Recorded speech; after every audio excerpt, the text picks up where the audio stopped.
ବୋଉ ଡାକଟା କେତେ ନିଜର ନିଜର ଲାଗେ କହିଲେ। ଯିଏ ସବୁବେଳେ ଖାଲି ଛୁଆମାନଙ୍କ ପେଟ କଥା ଭାବେ ଆଉ ନିଜ ଖାଇବା କଥା କେବେ ବି ଭାବେନି।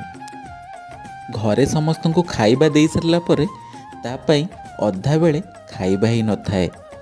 ଚୁଲିରେ ଭାତ ବସିଲା ବେଳେ ଚୁଲି ମୁହଁରେ କିଛି ଶୁଖୁଆ ପୋଡ଼ିଦିଏ, ଆଉ କିଛି ଲଙ୍କା ପୋଡ଼ିଦିଏ, ଆଉ ତା ସାଙ୍ଗରେ କିଛି ବଢ଼ି ପୋଡ଼ିଦିଏ। ଆମ୍ବୁଲ, ରସୁଣ ଆଉ ଶୁଖିଲା ଲଙ୍କା ପୋଡ଼ାର ଗୋଟେ ଚକୁଟା ବନାଏ। ଏଇସବୁ ଥାଏ ବୋଉର ପଖାଳ ଗୁଣ୍ଡାର ସାଙ୍ଗ।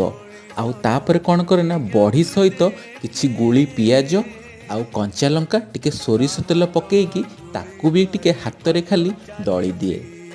ମୁଁ ବୁଲିକି ଆସିଲା ବେଳକୁ ବୋଉ ଠିକ୍ ଖାଇ ବସିଥାଏ।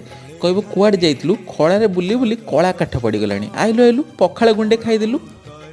କାହିଁକି କେଜାଣି ସେ ପଖାଳ ଗୁଣ୍ଡାଟା ଭାରି ବଢ଼ିଆ ଲାଗେ। ମୋ ବୋଉର ତ ପଖାଳ